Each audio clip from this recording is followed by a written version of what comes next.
The dust of the high desert settled on everything at Desert Winds Air Base, a fine, gritty powder that worked its way into gears, circuits, and the dispositions of the men stationed there. It was a place of extremes, blistering days and frigid nights, cutting-edge technology, and profound isolation. When Alara Vance arrived, she was just another transient particle in the haze. She stepped off the transport shuttle not in the crisp uniform of an officer or the confident polo of a civilian contractor, but in simple, worn mechanic's overalls that had seen better decades. Her duffel bag was small and nondescript. Her face, framed by dark hair pulled back in a severe knot, was a mask of placid neutrality. She carried her transfer orders in a plain manila envelope. They were thin, unimpressive, listing her designation as General Maintenance Technician, Grade 3. It was a title that suggested proficiency with grease guns and tire changes, not the bleeding-edge aerospace engineering that was the base's entire reason for existence. The posting was to Hangar 4, a cavernous, forgotten structure at the far edge of the flight line. It was a boneyard, a place where legends went to die. Inside, husks of decommissioned trainers and cargo planes sat in silent rows, their canopies clouded with cataracts of dust, their wings drooping like tired limbs. The young airmen assigned to the hangar barely registered her arrival. They saw a woman of indeterminate age, quiet and unassuming, and their minds filed her away as irrelevant. She was background noise, another shadow in a building full of them. She found her assigned workstation, a small, oil-stained bench in the corner, and set down her bag. She didn't introduce herself. She didn't ask for a tour. She simply stood for a long moment, her gaze sweeping over the sleeping giants of steel and aluminum. Her eyes, a deep, steady gray, seemed to see past the rust and decay, reading the histories etched into their fuselages. She picked up a clean rag and began to wipe down her bench, her movements economical and precise. There was no wasted motion, no hesitation. It was the quiet efficiency of someone who had performed the same simple task 1,000 times before. Her presence was a strange anomaly. Desert Winds was a proving ground for the ambitious, the brilliant, the elite. Pilots with impossibly fast reflexes, engineers with minds like supercomputers, and commanders with visions of future warfare were the currency of the base. A simple mechanic assigned to a graveyard hangar made no tactical or logistical sense. She was a clerical error, a piece of administrative driftwood washed up on a shore of polished ambition. For the first few days, she did nothing but clean. She cleaned tools that hadn't been touched in years, organizing them by size and function until the drawers of her workbench were models of perfect order. She swept the floors. She wiped the grime from the windows, letting weak shafts of desert light pierce the gloom for the first time in a generation. The few airmen in Hangar 4 watched her with a kind of lazy curiosity, the way one might watch an ant building a mound. It was work, certainly, but it was pointless work. None of these planes would ever fly again. They were monuments to a bygone era, and she was their silent, solitary caretaker. She said little, and when she did, her voice was low and even, her words clipped and direct. Pass the wrench, or hold this steady. There was no small talk, no personal history offered, no questions asked about anyone else's life. She was a closed circuit, a self-contained system that required no external input. The base, in turn, offered her nothing but indifference. She was a ghost before she had even had a chance to become a memory. Colonel Madsen was a man carved from the same unforgiving rock as the surrounding mesas. His posture was ramrod straight, his jaw perpetually tight, his eyes narrowed, as if always scanning a hostile horizon. He ran Desert Winds not as a base, but as a crucible. He believed in pressure, in excellence born from the fire of impossible demands. His pet project, the reason for the base's massive budget and strategic importance, was housed in Hangar 7. It was the X-12 Chimera, a next-generation fighter jet with a revolutionary adaptive engine. The Chimera was his legacy, his stairway to a general star. He reviewed the personnel files of every new arrival personally, searching for predators, not sheep. When he came to the file of events, he paused. The paper felt thin in his hands, the contents an insult. General Maintenance Technician, Grade 3, no special commendations. No advanced degrees. No notable service record. Just a transfer from a logistics depot that was little more than a warehouse. He saw the assignment to Hangar 4 and scoffed. Bureaucracy. Some paper pusher at command had needed to fill a slot, any slot, and had sent him this. A warm body to occupy a forgotten corner of his base. He found her there, in the tomb of old aircraft, running a diagnostic on the landing gear of a T-38 Talon, a relic from the age of slide rules and analog dials. Madsen stopped a few feet away, his shadow falling over her.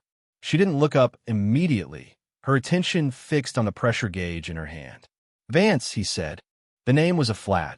Hardstone dropped into the hangar silence. She finished her reading, made a small notation on a clipboard, and only then straightened to face him. Her expression was neutral, waiting. Colonel, she acknowledged. Her lack of deference, of the slight, nervous energy he expected from lower-ranking personnel, was vaguely irritating. I've reviewed your file. He began, his tone dripping with condescension. It's sparse. He let the word hang in the air. I run a high-tempo facility here. We are developing the most advanced aerospace platform in the world. We don't have room for deadweight. He gestured vaguely at the ancient jets around them. This is Hangar 4. This is where we keep the museum pieces.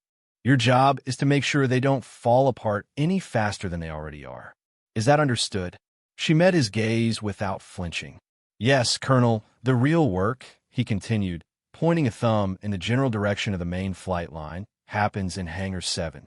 That is a restricted area. The personnel there are the best in their fields. They are engaged in work vital to national security. You are to stay out of their way. You are not to interfere. Your world begins and ends at the door of this hangar. He was talking to her, as one would a child, laying out simple, unbreakable rules. He saw her as a liability, a potential disruption to his perfectly calibrated machine of progress. Her gender was an unspoken component of his assessment. In his mind, the grit and brutal complexity of engine mechanics were a man's world. This woman, with her quiet demeanor and simple title, was an unwelcome anomaly. Your presence here is a matter of administrative necessity, he concluded, his voice cold and final. Do not give me a reason to make it a disciplinary one. He turned and walked away, his polished boots clicking sharply on the concrete, leaving her alone in the silence. Alara watched him go, her face betraying nothing. The dismissal was absolute, the institutional arrogance a palpable force. She turned back to the T-38. She picked up a soft cloth and began to polish a small scratch on its nose cone, her touch gentle, almost reverent. The colonel's words were just noise, like the wind whining outside the hangar doors. The machine in front of her was real. It had a history. It had a voice, and she was content to listen. She chose the T-38 Talon as her project. It was an elegant, twin-engine jet trainer that had once been the workhorse for generations of fighter pilots. This one, tail number 74 to 159, was considered scrap. Its logbook was filled with red flags. Engine stress fractures, hydraulic leaks, a cracked canopy. To the base, it was a carcass waiting to be dissected for spare parts. To Alara, it was a puzzle waiting to be solved. She began not with tools, but with observation. For days, she did little more than walk around it, her hand tracing its lines, her fingers probing seams and rivets. She sat in the dusty cockpit, her eyes closed, absorbing the faint smells of old leather and stale oxygen. She read the logbook from cover to cover, not just as a list of failures, but as a biography. She saw the patterns, the recurring stresses, the story of a machine pushed too hard, too often, by pilots whose ambitions outstripped their finesse. Specialist Davies, a young airman barely out of tech school, was the first to notice that her work was different. He was sharp, observant, and had been exiled to Hangar 4 for a minor infraction involving a supply sergeant and a crate of unauthorized snacks. He watched Alara, He saw how she never used a power tool when a hand tool would do. He saw the deliberate, unhurried rhythm of her movements. One afternoon, as she was reaching deep into the engine housing, her sleeve rolled up. On the inside of her forearm, just above the wrist, was a tattoo. It wasn't the crude, pin-up, or bold insignia common among lifers. It was a single, stylized bird of prey, a kestrel, rendered in stark black lines. Its wings were swept back in a dive, its head cocked, its eye a single, piercing dot. It was a design of incredible precision and economy, beautiful and deadly. Davies had never seen anything like it. Her interaction with the Talon was more like a partnership than a repair. Before starting the engine for the first time in years, she didn't just stand back. She placed her palm flat against the cold metal of the fuselage, just over the turbine housing.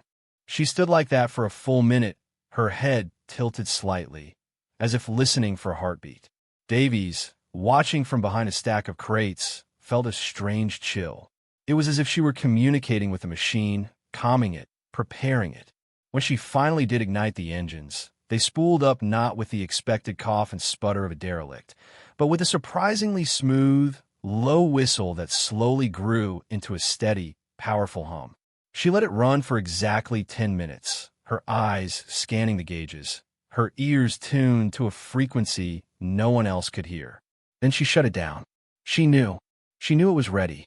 While the ghost of Hangar 4 was bringing an old bird back to life, the future of aviation was dying in Hangar 7.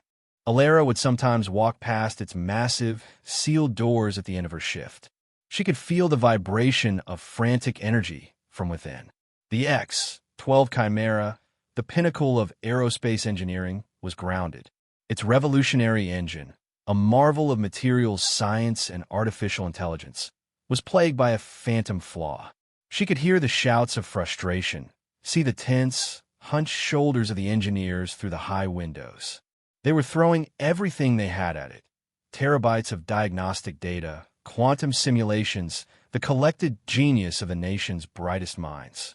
But the machine remained stubbornly, inexplicably broken. Alara would pause for a moment, her gaze fixed on the hangar door. She wasn't looking at the building. She was listening to what was inside. Her expression would tighten for a fraction of a second, a flicker of something that might have been empathy or perhaps professional diagnosis. She knew far more than they assumed. She knew that machines, especially complex ones, had personalities. They had breaking points that no sensor could register. They had secrets, and the Chimera, for all its power, was keeping its secret well hidden from the men who thought they owned it. The pressure in Hangar 7 had become a physical entity. It coated the back of the neck, tightened the chest, and made the air taste metallic. The X-12 Chimera's engine, the heart of the most expensive weapons platform in history, had failed its third consecutive full-power diagnostic. The problem was a ghost in the machine, a catastrophic power fluctuation that would appear at random during the high-thrust cycle. It was a flicker, a momentary shudder in the flow of energy, so violent it threatened to tear the turbine apart. Yet every single sensor, all 10,000 of them, reported that all systems were green. The numbers said everything was perfect, but the violent reality of the engine's convulsions said otherwise. Dr. Eris Thorne, the civilian lead engineer, was a man on the verge of splintering. He hadn't slept in 3 days. His desk was a chaotic storm of printouts, schematics, and empty coffee cups. He and his team of prodigies, recruited from the world's most prestigious universities and tech firms, were stumped. They had rewritten the diagnostic software, stress-tested every component individually, and run quantum-level simulations of the fuel flow. Nothing. The engine remained a black box, its behavior defying the very laws of physics they had harnessed to build it. Colonel Madsen was a storm cloud personified, his visits to the hangar growing more frequent and more volatile. A demonstration for the Joint Chiefs was scheduled in 2 weeks. Failure was not an option. It was a career-ending, program-killing catastrophe. What do you mean you don't know? Madsen roared at Thorne during his morning briefing, his voice echoing through the cathedral-like space. This engine has more processing power than this entire base. How can it not know what's wrong with itself? Thorne, pale and exhausted, could only shake his head. The data shows no anomaly, Colonel. It's impossible. The fluctuation is happening in a blind spot that, theoretically, shouldn't exist theoretically. Madsen spat the word out. That prototype out there is a $10 billion piece of theoretically. I need it to be a fact. I need it working. Now, the team of young engineers, once brimming with confidence, now huddled around their terminals with the grim air of a bomb disposal squad. They argued in hushed, frantic tones, their dialogue a rapid-fire exchange of complex jargon that produced no results. The initial thrill of working on a top-secret project had curdled into a thick paste of fear and inadequacy. They were the best and the brightest, and they were failing. That evening, as the desert sun bled across the horizon, the mood in Hangar 7 was one of utter defeat. Thorne had finally ordered his team to get some rest. They filed out, their shoulders slumped, leaving the silent, hulking form of the X-12 alone under the cold glare of the hangar's utility lights. The Chimera looked less like a weapon and more like a patient on life support, its myriad cables and data links tethering into machines that could monitor its every function but understand none of its pain. Across the base, in the quiet solitude of Hangar 4, Ilara Vance was calibrating the avionics of her T-38. The work was delicate, requiring a steady hand and absolute focus. She moved with the calm, methodical grace that had become her signature. The panic emanating from Hangar 7 was a distant, irrelevant noise. She was aware of it, just as a seasoned sailor is aware of a storm on the horizon, but it did not disturb her own waters. Her world was here with this old, honest machine, a machine that spoke a language she understood. Specialist Davies couldn't sleep. The oppressive tension from Hangar 7 had seeped through the entire base, a low-grade hum of anxiety that made rest impossible. He wandered out of the barracks, seeking the quiet of the flight line under the vast, star-dusted canopy of the desert sky. His path took him past Hangar 4. A single light was on inside. He saw Ilara's silhouette as she moved, a solitary figure in the cavernous dark. Then he saw her stop, put her tools down, and walk to the hangar door. She slid it open just enough to slip out and began walking not toward the barracks but toward Hangar 7. Curiosity overriding caution, Davies followed, keeping to the shadows of the parked service vehicles. Hangar 7 was supposed to be sealed for the night, but its main door was ajar, a testament to the defeated haste of Thorne's team. Ilara slipped through the gap without a sound. Davies crept up to the opening and peered inside. The scene was stark. The X-12 Chimera sat center stage, bathed in a single, harsh spotlight. It looked like a monolith, an alien artifact of immense power and unknowable purpose. Ilara walked slowly towards it, her soft-soled boots making no sound on the polished concrete floor. She didn't go to the bank of computers or the diagnostic consoles that blinked with useless data. She ignored the complex machinery that surrounded the jet. Instead, she approached the engine itself. The access panels were open, exposing the terrifyingly intricate guts of the machine. It was a dense forest of wires, conduits, and gleaming, exotic alloys. She stood before it for a long moment, simply looking. Then, she did something Davies would never forget. She reached out and placed her bare hand flat against the primary turbine casing. She closed her eyes. Her posture was one of intense concentration, like a physician taking a pulse. She wasn't just touching it, she was listening. Listening with her entire being, through the palm of her hand, sensing vibrations too subtle for any digital sensor to detect. Davies watched, holding his breath. It was an act of such profound, intuitive connection that it felt almost sacred. After a full minute, her eyes opened. There was no eureka moment, no sudden flash of insight. Her expression remained calm, her movements deliberate. She walked to a small, discarded toolkit left on the floor by a weary engineer. She selected a single tool, a small, unassuming calibration wrench. She reached deep inside the engine's complex anatomy, her arm disappearing up to the elbow. Her movements were precise, certain. There was no fumbling, no searching. She knew exactly where she was going. Davies heard a faint click, then another. A tiny, almost imperceptible adjustment to a single, manually operated fuel resonance valve. It was a purely mechanical component, a relic of older designs that the Chimera software had been programmed to consider a static element, its minute variances written off as within tolerance. It was the blind spot, the human element the computer couldn't see. She withdrew her arm, placed the wrench back in the kit, and took one last look at the engine. She gave a small, almost imperceptible nod.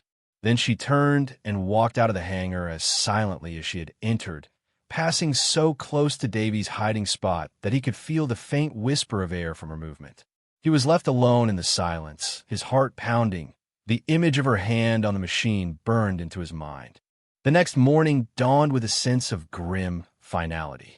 Dr. Thorne and his team trudged back into Hangar 7, their faces etched with fatigue. The plan was to run the diagnostic one last time, document the inevitable failure, and formally recommend the program be halted for a complete tear-down and redesign. It was a surrender. Thorne walked to the main console, his hand hovering over the sequence activator. "All right," he said, his voice heavy. "Let's get this over with." He initiated the program. The engine began to spool up. The team watched the monitors, their bodies braced for the familiar, sickening lurch.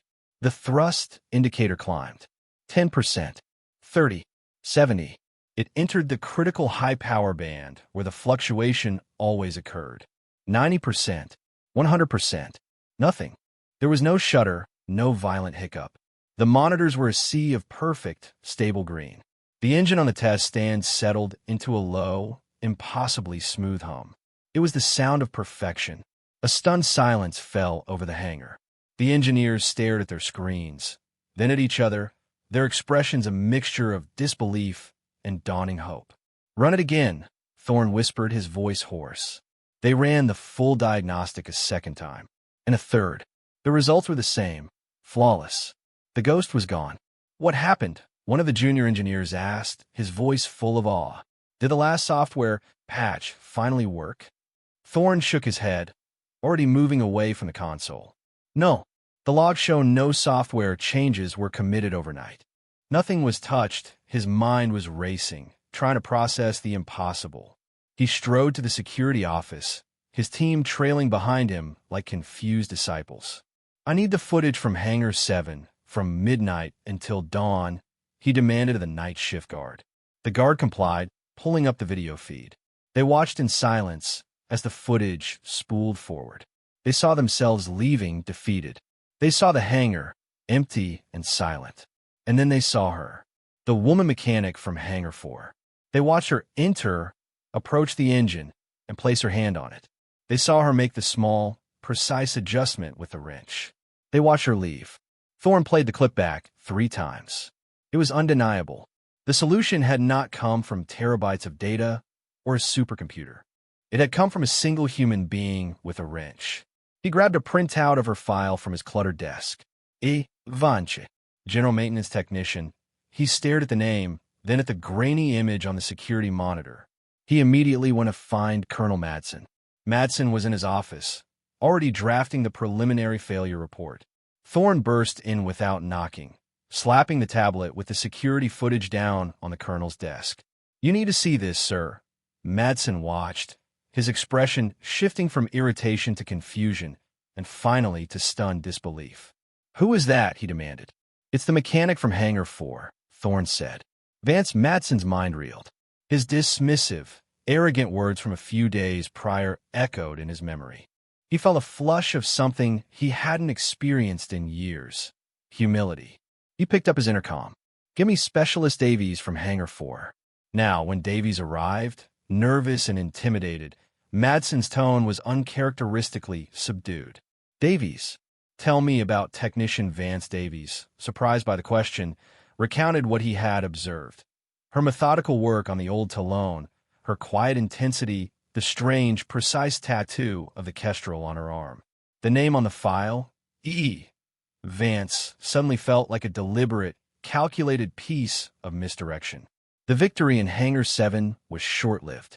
2 days later, during a high-G simulated combat maneuver, a new, more insidious problem emerged.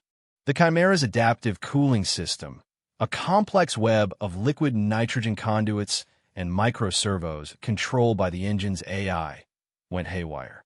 Instead of dispersing heat, it began to concentrate it, creating a thermal cascade that threatened to melt the engine core. This wasn't a mechanical ghost.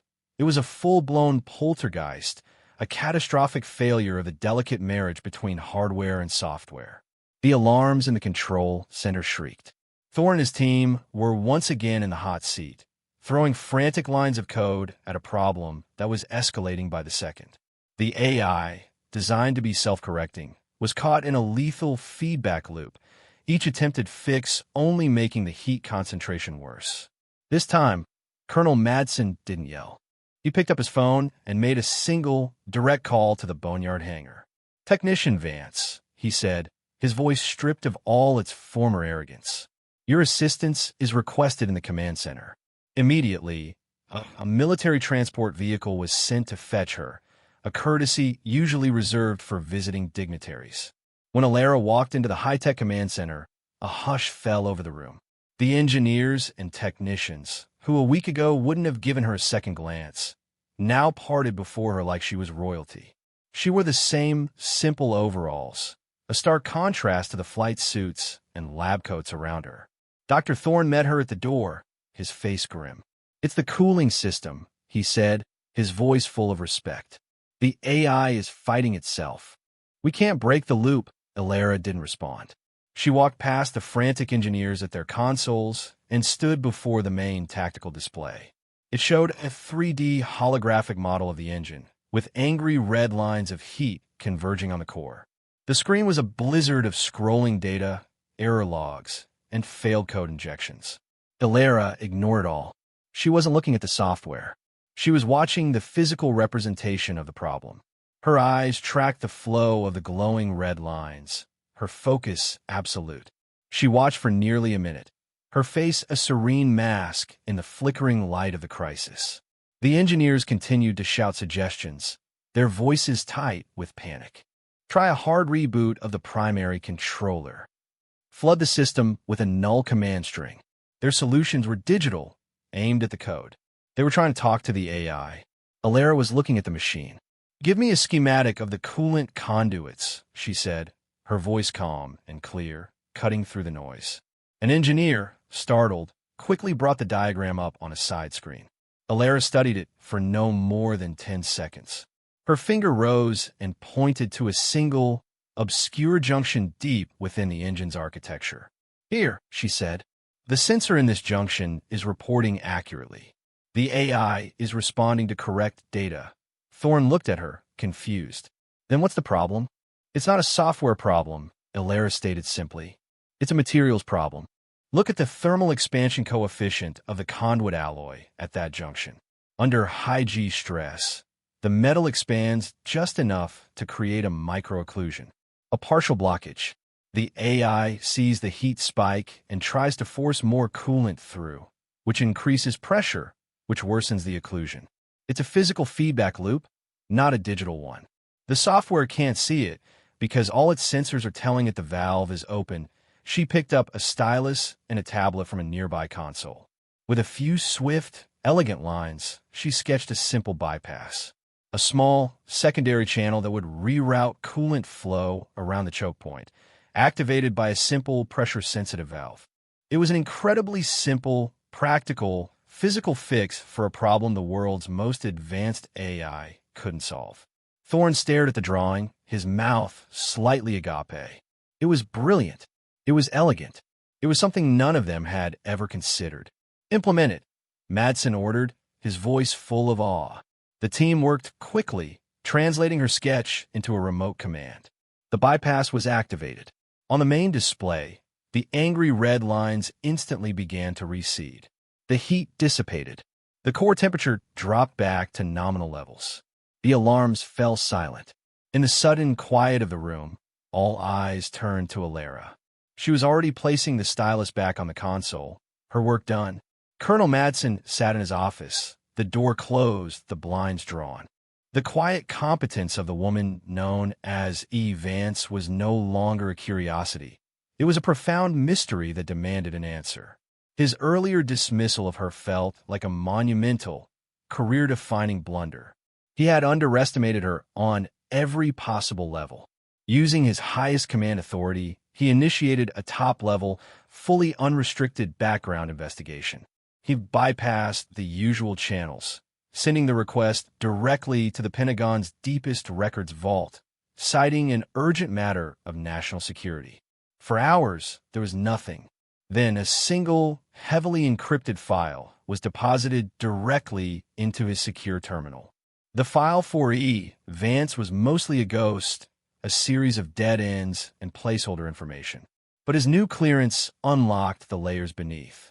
As he peeled back the digital redactions, a story began to emerge that made the hair on his arms stand up. The first unredacted line was a project designation. Project Lead, Skunk Works Division, Kestrel Program. Madsen's blood ran cold. Skunk Works was the legendary, semi-mythical advanced development program responsible for the nation's most secret and revolutionary aircraft. The Kestrel program was a ghost, a rumored stealth reconnaissance platform, so advanced it was spoken of only in whispers. He kept reading. Name, Dr. Alara Vance. Her academic record was staggering. Doctorates in mechanical engineering and theoretical physics from Caltech and MIT, earned before she was 25. She had been recruited directly from her postdoctoral work into the most secretive echelons of aerospace design. She wasn't just a mechanic. She was a creator, a master architect of the very technology they were struggling to understand. Madsen dug deeper, his hands shaking slightly as he typed. He pulled up a declassified after-action report from a decade ago. The mission was codenamed Nightfall, a prototype stealth craft. The YF-23A Kestrel had suffered a catastrophic engine flameout and control surface failure while deep over hostile territory. The pilot was flying blind, the aircraft falling from the sky. All communications were lost, except for a single, faint, encrypted channel to the project's chief engineer. The report included a transcript. The engineer, using the call sign Wraith, talked the pilot through a series of 17 distinct, impossibly complex manual overrides. She had him reroute hydraulic fluid using backup conduits, physically reset thermal breakers, and reboot the engine core by creating a controlled short in the auxiliary power unit. She was telling him how to hotwire his own $10 billion aircraft while it was plummeting from the edge of space. She knew every wire, every valve, every line of code by heart, because she had designed it. She had built it. The pilot had landed the crippled bird on a remote airstrip with seconds of fuel to spare. The engineer who saved him, call sign Wraith, was Dr. Alara Vance.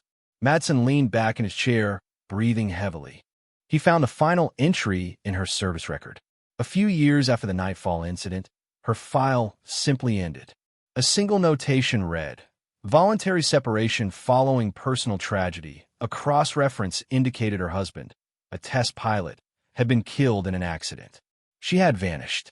The greatest aerospace mind of her generation had walked away from it all, burying herself under a mountain of administrative camouflage, taking a menial job in a forgotten hangar.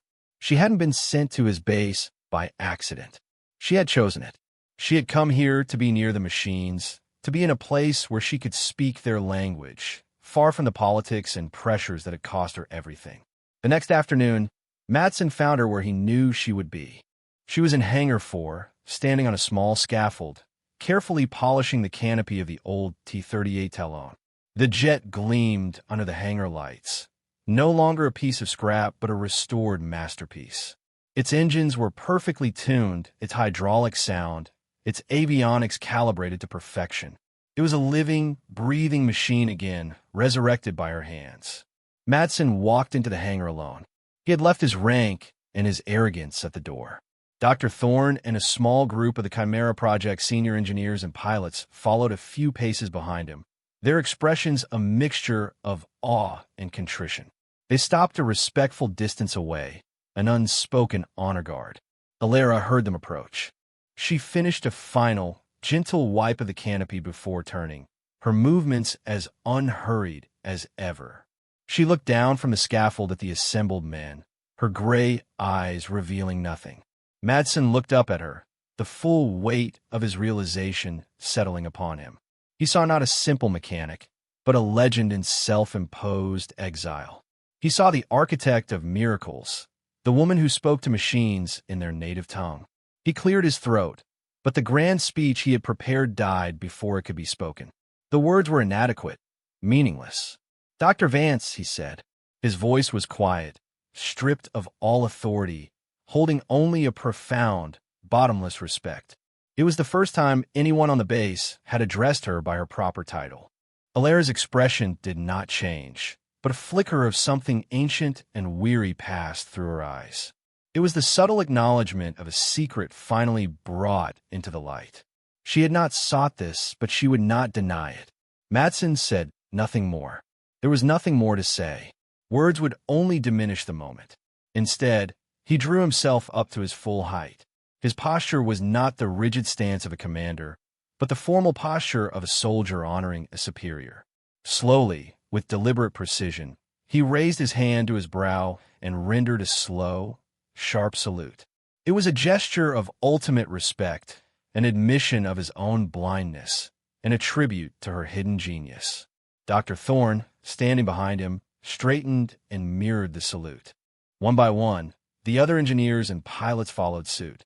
They stood at attention in the dusty silence of Hangar 4, a silent, reverent formation honoring the quiet woman on the scaffold. The air was thick with unspoken apologies and newfound admiration. For a long moment, Alara Vance simply looked down at them. The salutes, the recognition, the reverence, they were things she had walked away from long ago. She did not return the salute. She did not offer a speech. She simply gave a single, small, almost imperceptible nod. It was enough. It was everything. It was acceptance. It was closure. The transformation was immediate and absolute. The next morning, the nameplate on her workstation in Hangar 4 had been changed. It no longer read Technician Vance. It now said, simply, Dr. Vance. The men who had once ignored her now fell silent when she passed. They would nod respectfully, their eyes full of a new understanding. The whispers that followed her were no longer of dismissal, but of legend.